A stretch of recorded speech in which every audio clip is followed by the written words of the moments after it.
Filipenses capítulo 3, nós vamos fazer a leitura desse texto. A partir do versículo 7.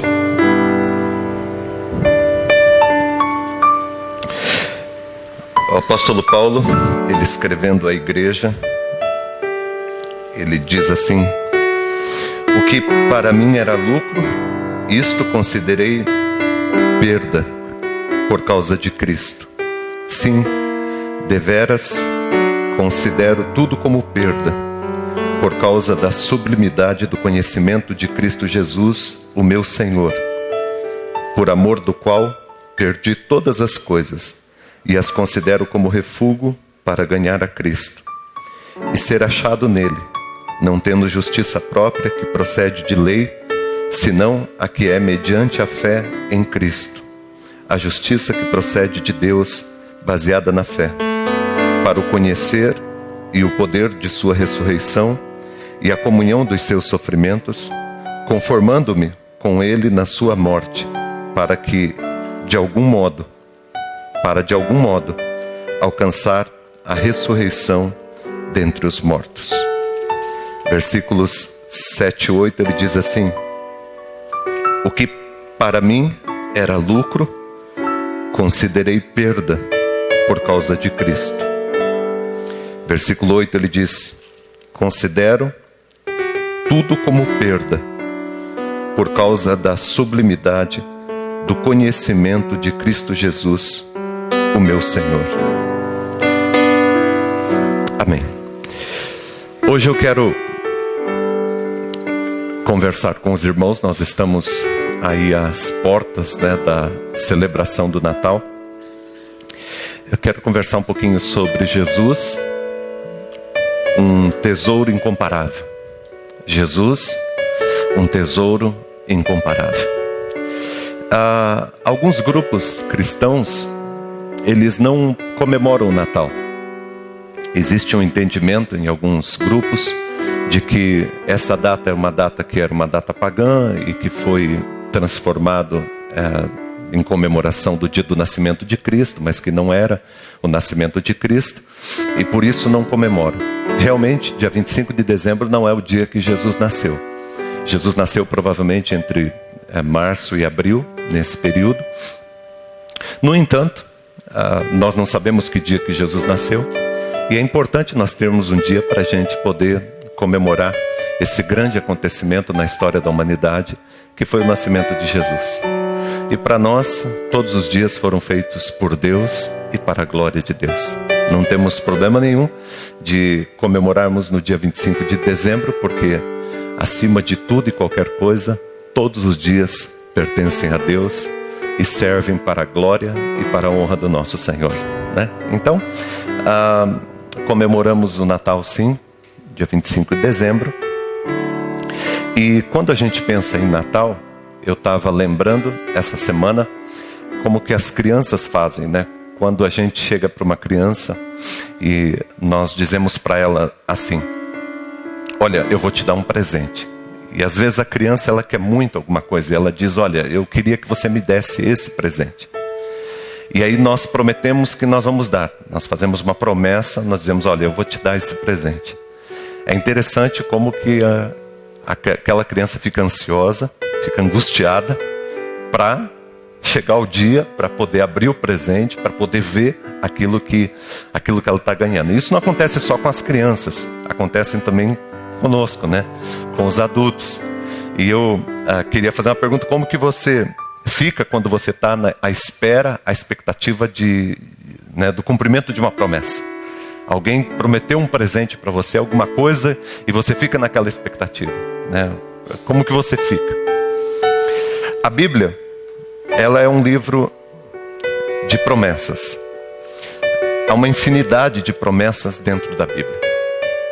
Algumas pessoas decidiram até contar, né? Algumas pessoas acharam 3.000, depois outros acharam 7.000, alguns acharam 13.000.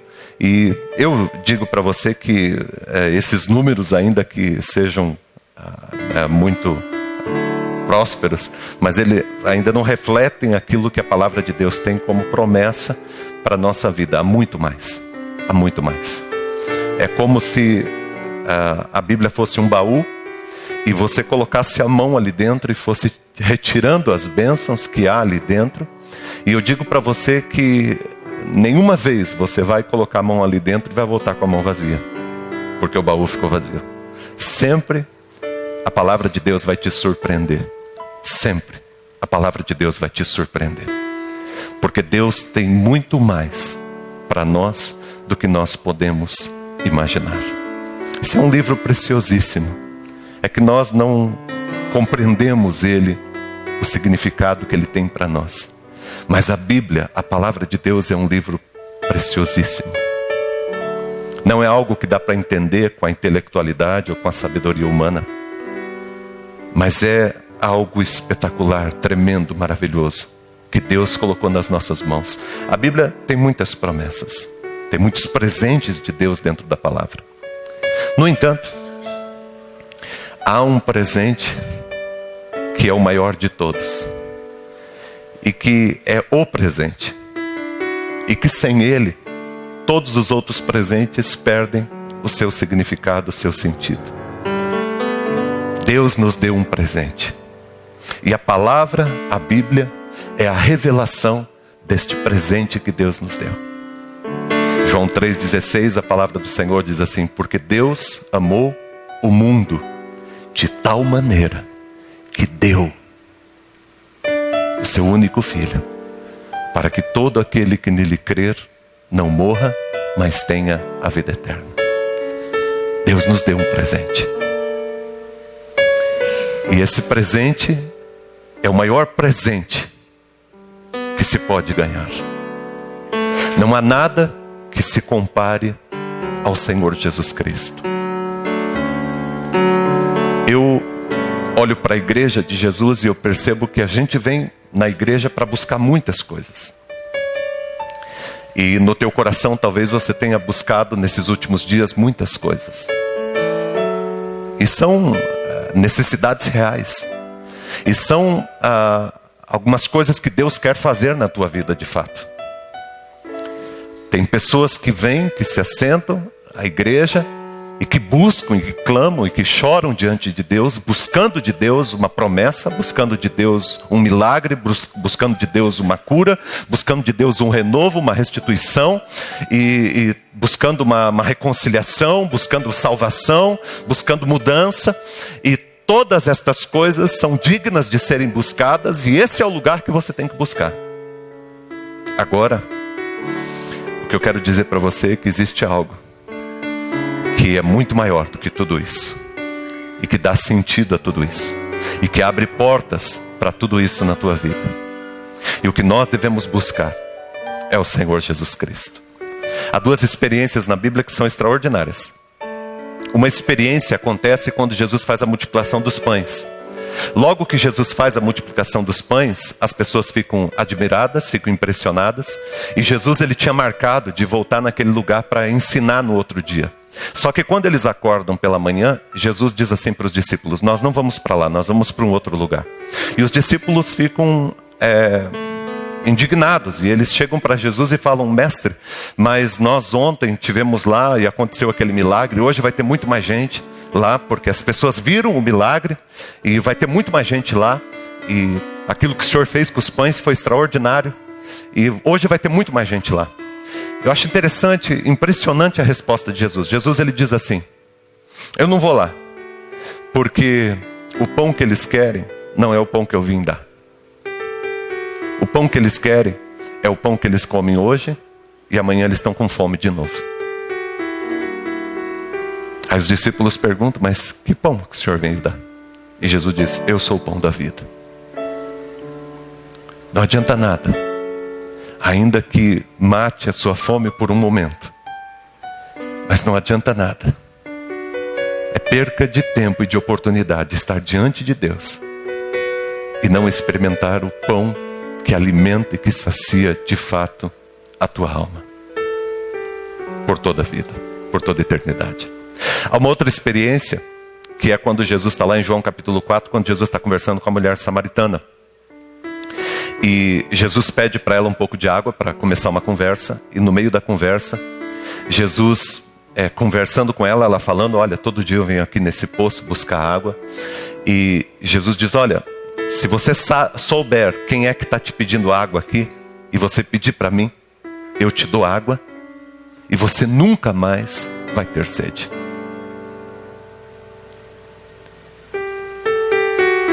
Jesus estava falando para aquela mulher que havia uma água que matava aquela sede que a alma dela tinha. E Jesus disse, olha, você nunca mais vai ter sede. Eu tenho água viva para você. Do seu interior vai fluir uma fonte de água viva. Jesus, Ele mata a nossa fome. Jesus, Ele sacia a nossa sede. Ele é o tesouro incomparável que Deus nos deu. Ele é a fonte de todas as bênçãos que nós podemos receber na nossa vida. Aquele que tem Jesus tem tudo o que precisa. E aquele que não tem Jesus, ainda que tenha tudo que os olhos humanos achem que seja necessário, ainda não tem tudo o que precisa. Não tem nada. Hoje você está aqui porque Deus quer abençoar a tua vida. Porque Deus quer abençoar o teu casamento. Porque Deus quer abençoar a vida do teu pai e da tua mãe. Porque Deus quer abençoar o teu ano de 2016. Hoje você está aqui porque Deus está preocupado com a sua vida. Porque Deus é importante para Deus aquilo que é importante para você. Hoje você está aqui porque Deus quer curar a tua vida. Mas irmãos, hoje você está aqui porque Deus quer que você se alimente de Cristo. E que você receba Cristo na sua vida. E que você tenha Cristo como Senhor, como Salvador, como fundamento da tua vida e da tua história. É muito pouco sair daqui apenas com a bênção, quando na verdade Deus está nos entregando o abençoador. É muito pouco sair daqui apenas com os pães, quando Deus na verdade quer dar a todos nós o verdadeiro pão da vida, que dá sentido e que muda toda a nossa história. Jesus é maravilhoso. Ontem eu estava ouvindo a CBN e um rapaz estava falando de uma pesquisa que foi feita nos Estados Unidos semana passada. E nessa pesquisa eles perguntaram qual que é a palavra que vem à mente das pessoas quando elas pensam no Natal. E eles ficaram impressionados, porque no Brasil não é tão diferente, eles ficaram impressionados porque as 50 primeiras palavras, a maioria delas tinha a ver com o consumismo. E o que mais impressionou é que das 50 primeiras palavras, nenhuma delas tinha referência a Jesus.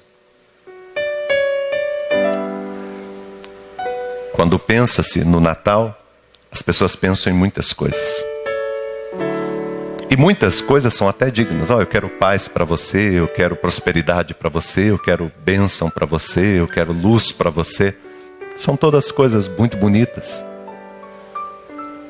Mas tudo carece de sentido quando Cristo não é o centro.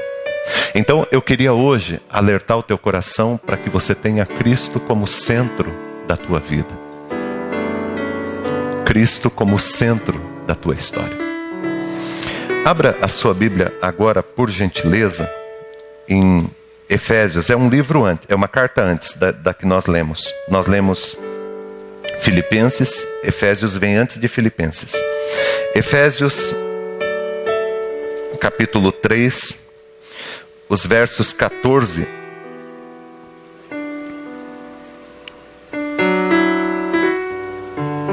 até o verso 19. Efésios, capítulo 3, versos 14 até o 19. O apóstolo Paulo, ele escrevendo para a igreja, ele diz assim: por esta causa, eu me coloco de joelhos diante do Pai. Ele está preso, E ele está mandando uma carta para a igreja. E ele diz: olha, eu estou escrevendo essa carta, mas agora eu me coloco de joelhos diante do Pai, de quem toma o nome toda a família, tanto no céu como sobre a terra, para que, segundo a riqueza da sua glória, Ele vos conceda que sejais fortalecidos com poder, mediante o seu Espírito no homem interior.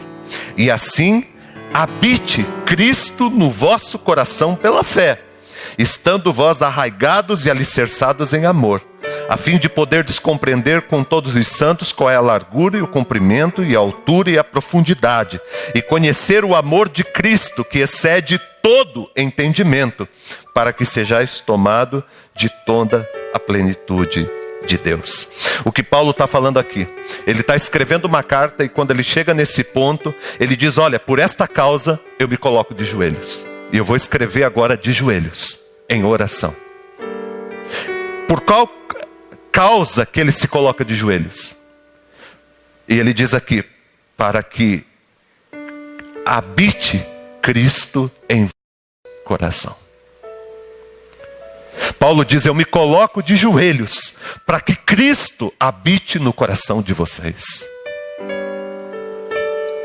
É como se Paulo estivesse escrevendo uma carta para a comunidade Vida Nova, e ele estivesse dizendo para todos nós aqui: olha, eu me coloco de joelhos para que Cristo habite na vida de vocês, para que Ele não seja apenas um mero visitante, para que Ele não seja apenas uma pessoa que você olha e que você admira, mas para que Ele habite em você, para que a tua vida seja a morada dEle.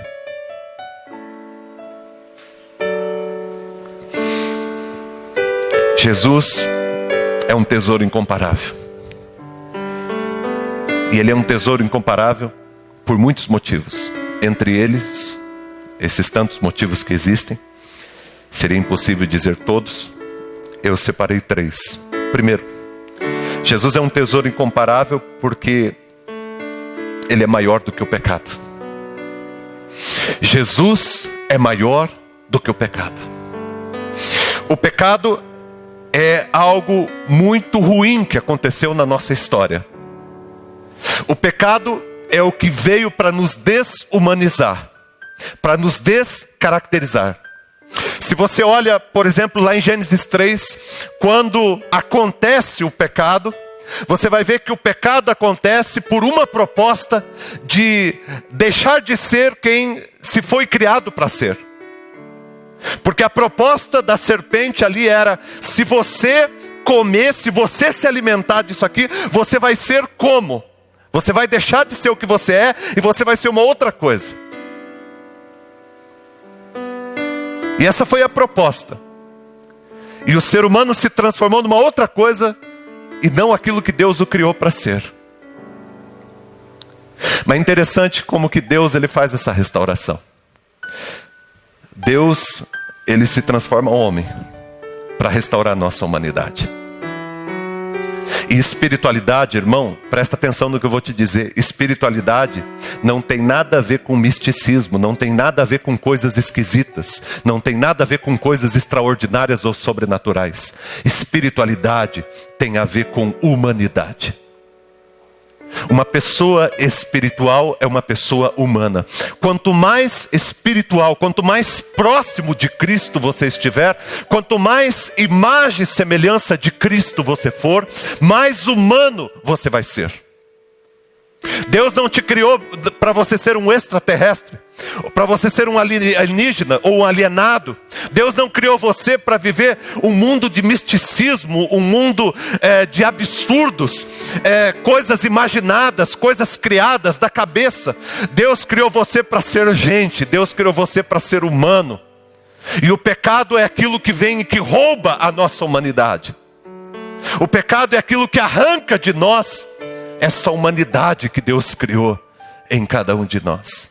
E Jesus ele veio para restaurar isso em cada um de nós. O pecado é algo que fere, é algo que machuca. O pecado é como uma doença que foi colocada e que contraímos e que vai nos matando e que vai nos consumindo aos poucos. O pecado é aquilo que nos escraviza. E tem gente muitos anos escravizada pelo pecado. Pelo pecado que cometeu e pelo pecado que cometeram. Por exemplo, tem pessoas que estão muito tempo escravizadas por um pecado que cometeu. Não consegue se perdoar. Não consegue se perdoar. Já faz tempo que aconteceu, mas a pessoa ela não voltou mais ao centro. Porque ela não consegue perdoar uma atitude que ela teve, algo que ela fez que ela não deveria ter feito. Pessoas vão adoecendo, vão, sendo consumidas, vão diminuindo, vão se apequenando, vão murchando. Como diz o salmista no Salmo 32, enquanto eu calei os meus pecados, os meus ossos se envelheceram. E eu fui definhando, e eu fui encurvando. Porque o pecado ele nos cansa, o pecado ele nos adoece, ele nos machuca, ele machuca a nossa alma. Tem muita gente machucada na sua alma. Pecado que cometeu. O pecado também que cometeram conosco. Eu contei aqui a experiência, é pública, por isso eu posso falar, do meu cunhado, do Ney, que foi violentado aos 12, 13 anos. E carregou por cerca de 16, 17 anos, carregou um peso tremendo e absurdo na sua alma. Ele não conseguia andar de camisa por dentro da calça, ele tinha que tampar o bumbum dele. Ele não conseguia viver uma vida normal e ele carregava aquilo dentro dele. Quantas pessoas não andam feridas por causa de pecados? Alguém pecou contra mim. Alguém me feriu, alguém me traiu, alguém me machucou, alguém me violentou, alguém me roubou, alguém, me fez mal. Isso é algo que vai me arrancando, que vai me moendo. E parece, irmãos, presta atenção, parece que não há força no mundo que arranque esse poder do pecado que está dentro da gente. Só que glória a Deus. Porque Jesus, quando estava indo para o batismo, João Batista, as pessoas querendo saber quem estava chegando, João Batista aponta para ele, João 1,29, e diz: ali está o Cordeiro de Deus, que veio para tirar o pecado do mundo. Ali está o Cordeiro de Deus, que veio tirar o pecado do mundo. Ele tem poder sobre o pecado. Eu lembro de uma experiência, está lá em Marcos capítulo 2, quando 4 colegas, eles decidiram salvar um amigo que estava paralítico. E eles pegaram aquele amigo, atravessaram a cidade, levando aquela maca, aquele amigo na maca, e foram até onde Jesus estava. Jesus estava numa casa, a casa estava lotada, não tinha como chegar, como entrar. A casa estava lotada, Jesus estava ensinando lá dentro. Eles tiveram uma ideia, foram por trás da casa, colocaram uma escada, subiram, abriram o telhado, amarraram aquele homem e desceram aquele homem na frente de Jesus. Olha que amizade, isso que é ser amigo. E desceram aquele camarada, eu imagino Jesus ensinando, de repente vê um corpo descendo assim, o cara olhando para todo lado, um olhando.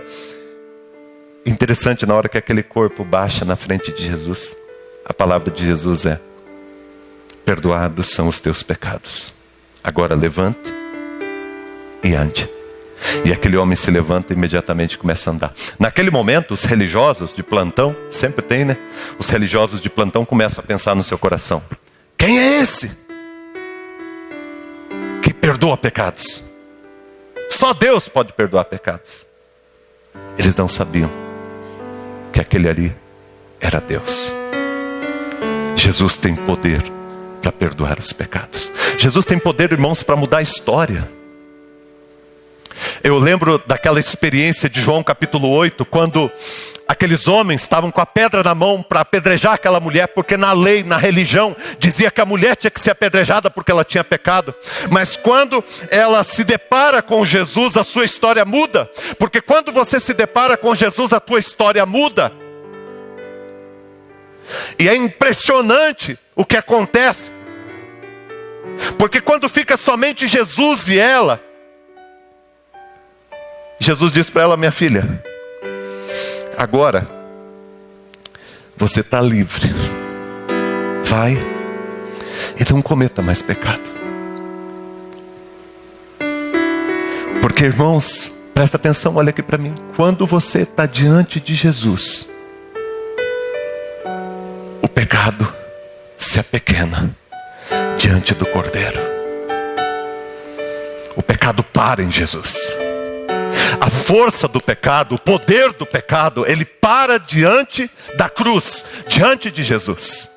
Por isso que a Bíblia diz que aquele que está em Cristo Jesus é uma nova criatura. As coisas velhas passaram. Não importa o que foi, mas as coisas velhas passaram. Tudo se faz novo em Cristo Jesus. E Jesus, ele diz para você nessa noite, se você está cansado, está sobrecarregado, ele diz para você: vinde a mim. Vinde a mim, todos vós que estáis cansados e sobrecarregados, e eu vos aliviarei. Vocês vão encontrar descanso para a alma de vocês. Jesus é aquele, irmãos, que é maior do que o pecado. Ele é maior do que a força do pecado que você cometeu. Ele é maior do que a força do pecado que cometeram contra você. Ele é capaz de purificar, de limpar, de transformar, de mudar toda a tua história. E tem coisas que só Ele pode fazer. Lá em Romanos capítulo 6, a palavra do Senhor diz assim: porque estás debaixo da graça e não debaixo da lei, o pecado não tem mais domínio sobre vocês. O pecado não tem mais domínio sobre vocês. Um dia eu estava conversando com uma pessoa e ela disse: pastor, nós somos livres. Eu falei: somos livres? Somos livres, pastor? Somos livres. Mas eu posso fazer o que eu quiser? Pode fazer o que quiser. A Bíblia diz que você pode fazer o que quiser. O apóstolo Paulo diz: tudo me é lícito, mas em tudo me convém. Nem tudo edifica. Eu não me deixarei escravizar por coisa alguma. Mas eu posso fazer o que eu quiser? Pode fazer o que você quiser. Eu posso pecar? Falei: pode, qualquer um de nós pode pecar. E aí? Falei: aí você pode pecar. Só que o pecado escraviza. O pecado escraviza. Jesus te liberta. O pecado te escraviza. Se você quer ser livre, corra para os braços de Jesus e atenda o que Jesus disse para aquela mulher: vá e não peques mais, porque senão você vai sofrer de novo. Jesus é maior do que o pecado.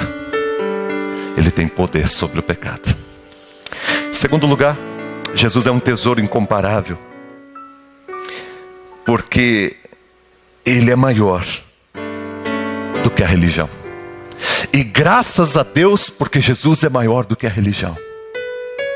Porque, irmãos, muitas vezes nós saímos de uma escravidão, a escravidão do pecado, a escravidão da miséria da vida, e caímos numa outra escravidão, na escravidão da religião. E Paulo, ele diz lá em Gálatas capítulo 5, ele diz assim: foi para a liberdade que Cristo vos libertou. Agora vocês estão se submetendo de novo a um jugo de escravidão. Porque os Gálatas, a igreja da Galácia, ela havia se convertido ao cristianismo, mas ela estava voltando às práticas judaizantes, às práticas antigas, porque alguns irmãos dentro daquela igreja pensavam dessa forma: nós assumimos o cristianismo, mas vai que não é certo esse negócio de cristianismo, pelo menos a gente está praticando a religião judaica ainda. E Paulo diz: olha, ou vocês escolham uma coisa ou outra. Não dá para servir a Deus e para servir o mundo.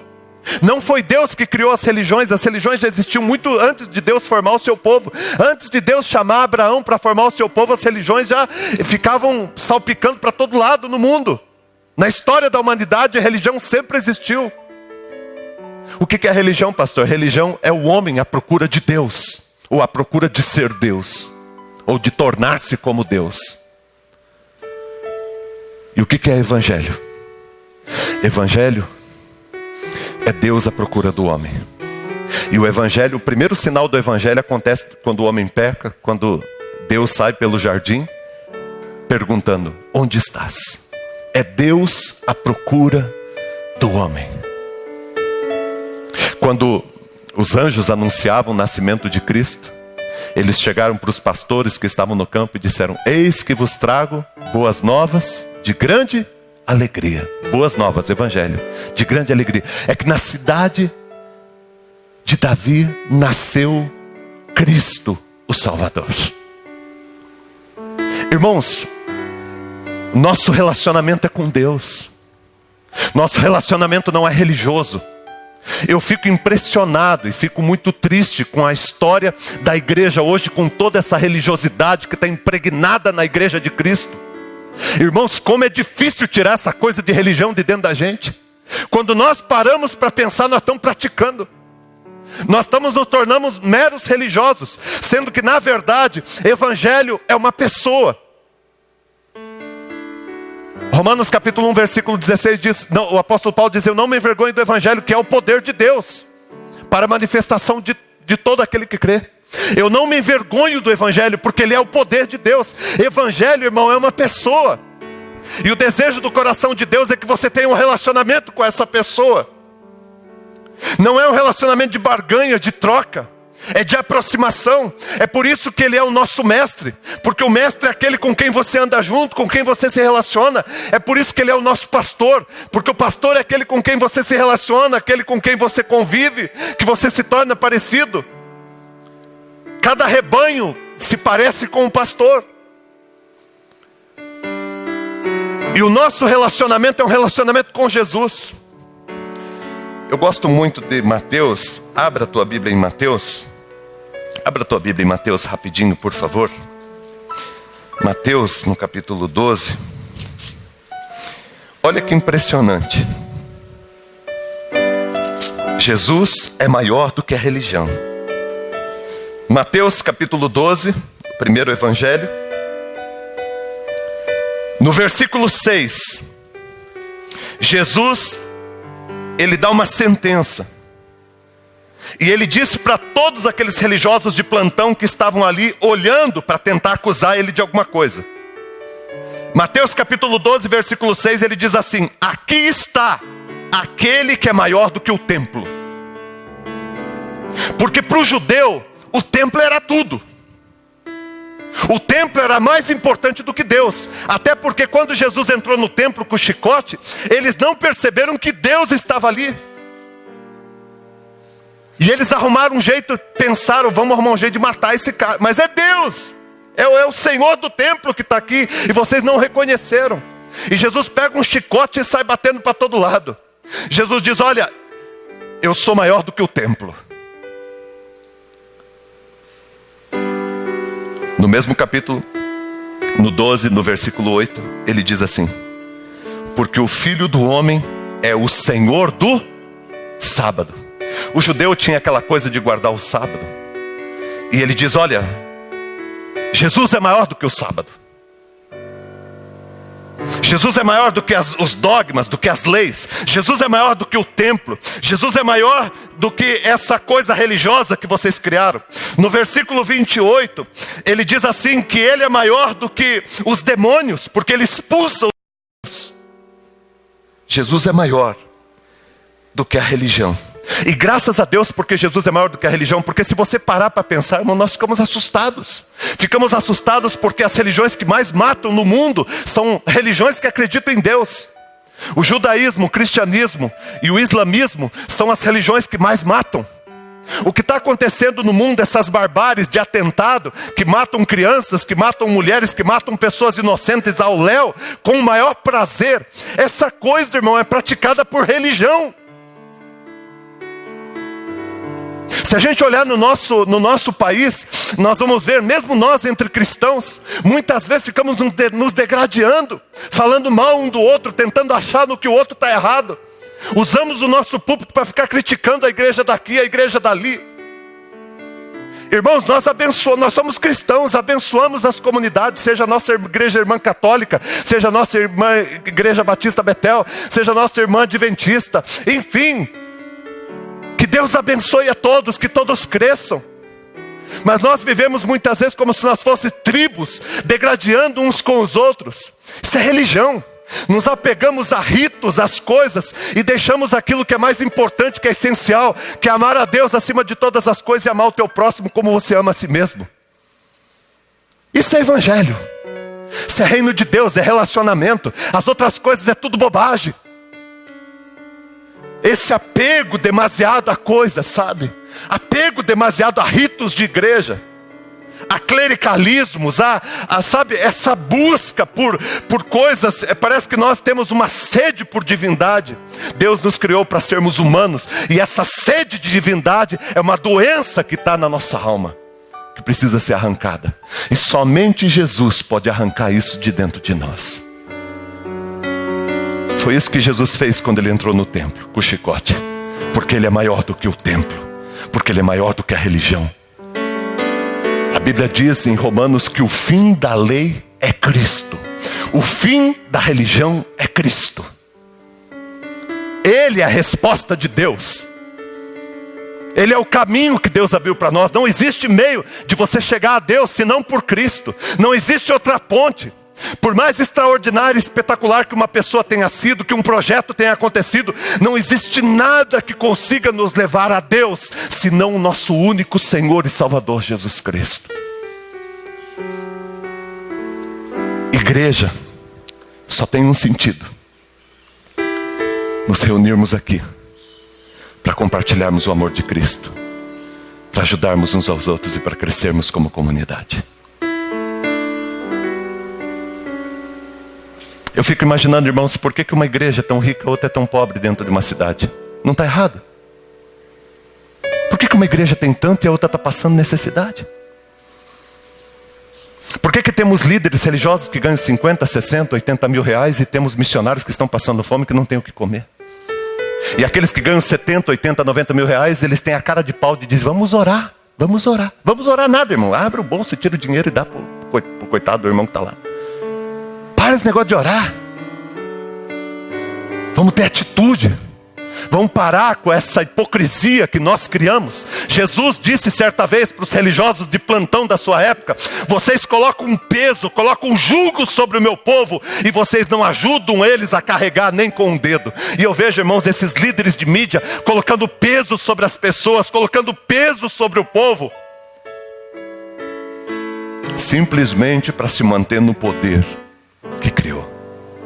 Que Deus nos livre dessa praga chamada religião, e que Deus faça com cada um aqui tenha um relacionamento sincero e real com o Senhor Jesus Cristo. Pastor, mas o batismo tem que ser... Batismo, irmão, batismo pode ser com Coca-Cola, pode ser com água de coco, pode ser sem água se não tiver, pode ser do jeito que for. Importante é o que está no coração, importante é a alma, importante é o comprometimento com o reino, o comprometimento com Cristo. Importante é a entrega que você teve de coração para Deus. Jesus é maior do que o pecado. Glória a Deus. Jesus é maior do que a religião. Graças a Deus por isso. E terceiro e último lugar, Jesus, ele é maior do que a morte. São as 3 prisões que aprisionam a humanidade. As pessoas estão presas pelo pecado. As pessoas estão presas pelas suas crenças malditas, pelas suas religiões. E as pessoas estão presas pela morte. Jesus veio para nos libertar. Abra sua Bíblia em 1 Coríntios capítulo 15. Primeira carta de Paulo aos Coríntios, capítulo 15.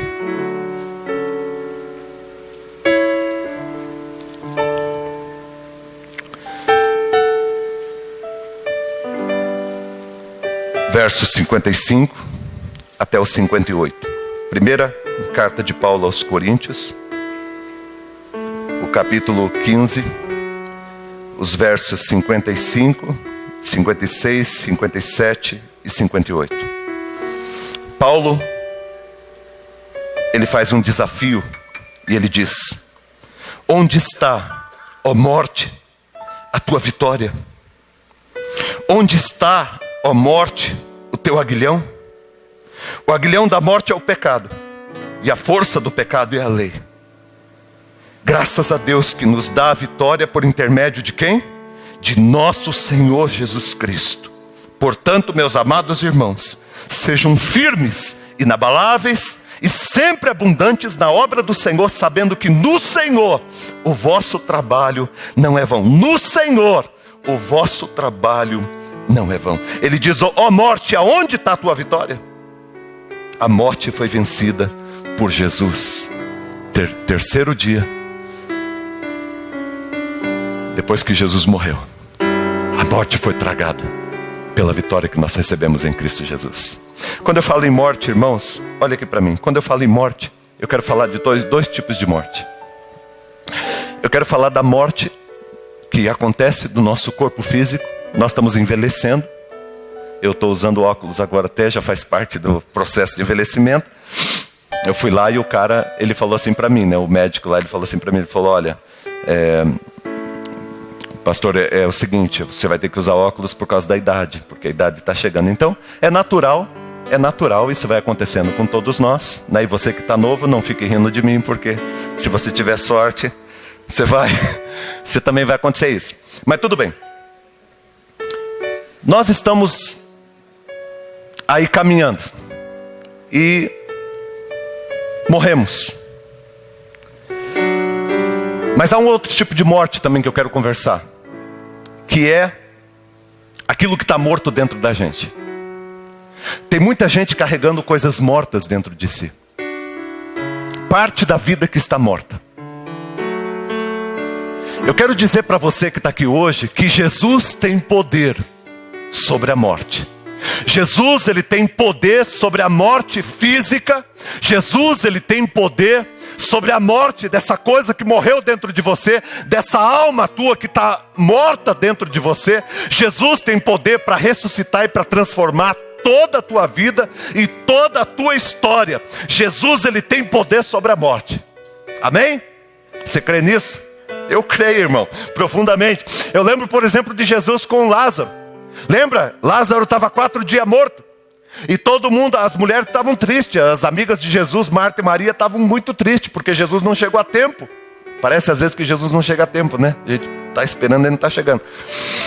E na hora que Jesus chegou, fazia 4 dias que ele estava enterrado, estava fedendo. O cheiro estava terrível. E Jesus chega e Jesus olha, tira a pedra. E na hora que eles tiram a pedra, Jesus ora e aquele cara sai lá de dentro andando, todo enfaixado. Depois de 4 dias, Jesus tem poder sobre a morte. Ele tem poder sobre a morte. Ele tem poder para mudar a nossa história, para mudar a nossa vida. Efésios capítulo 2, versículo 1. Deus, Jesus, vos deu vida, estando vós mortos em vossos delitos e pecados.